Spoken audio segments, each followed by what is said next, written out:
আসসালামু আলাইকুম friends, welcome to my channel Sharmin kitchen.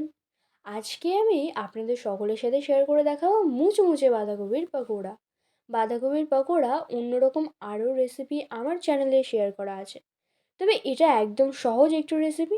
বাঁধাকপি দিয়ে পকোড়া বানিয়ে খেলে বারবার ইচ্ছে করবে আপনার খেতে, এতটাই সহজ এবং লোভনীয় হয় বাঁধাকপির পকোড়া। তো চলুন দেখে নেওয়া যাক রেসিপিটি। প্রথমে বাঁধাকপিটা এভাবে কুচি করে ধুয়ে নিয়েছি। এবার এর মধ্যে 2 টিস্পুন লবণ দিয়ে মেখে রাখবো 10 মিনিট। 10 মিনিট বাঁধাকপিটা মেখে রাখার পর বাঁধাকপিটা নরম হয়ে আসবে। তখন বাঁধাকপিটা হাত দিয়ে চেপে মিশিয়ে নেব। মিশিয়ে নেওয়া হয়ে গেলে বাঁধাকপি থেকে অনেক জল বার হয়। এখন হাত দিয়ে চিপে চিপে বাঁধাকপি থেকে এক্সট্রা জল বার করে নেব।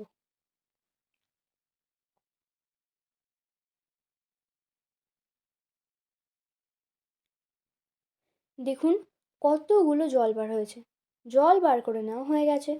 এখন এই বাঁধাকপির মধ্যে দিয়ে দিচ্ছি পেঁয়াজ কুচি, কাঁচা লঙ্কা কুচি, ঝাল আপনার পছন্দ মতো দিতে পারেন। দিয়ে দিচ্ছি একটি ডিম, 1 টেবিল স্পুন আদা রসুন পেস্ট, 1 টিস্পুন হলুদ গুঁড়ো, 1 টিস্পুন লঙ্কা গুঁড়ো, 1 টিস্পুন জিরার গুঁড়ো, 1 টিস্পুন ধনে গুঁড়ো, 1 টিস্পুন গরম মশলার গুঁড়ো, আর দিচ্ছি কিছু পরিমাণ ধনে পাতা কুচি। এবার ভালো করে মিশিয়ে নেব।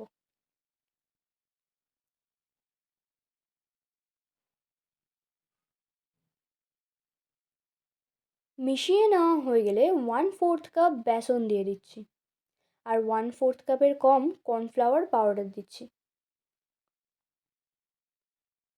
আর দিচ্ছি 1 পিঞ্চ বেকিং সোডা। এবার ভালো করে মিশিয়ে নেব। কর্নফ্লাওয়ার পাউডার না চাইলে নাও দিতে পারেন।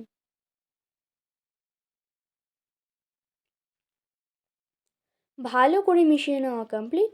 এবার ভেজে নেব। কড়াইয়ে তেল দিয়ে দিচ্ছি। তেলটা গরম হয়ে গেলে পাকোড়াগুলো ভেজে নেব। গ্যাসের ফ্লেম মিডিয়াম করে ভেজে নেব।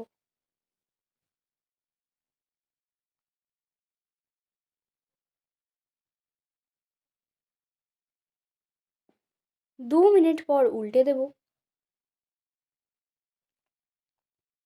লাল করে ভেজে নেব। আবারও 2 মিনিট পর উল্টে দেব। দুই দিকে সমান করে উল্টে পাল্টে ভেজে নেব। মিডিয়াম ফ্লেমে ভাজলে পকোড়াগুলো ক্রিস্পি হয়। সব পকোড়া এইভাবে ভেজে নেব।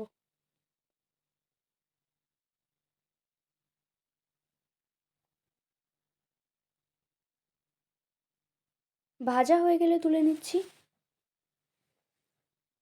তেল ঝরিয়ে তুলে নিচ্ছি।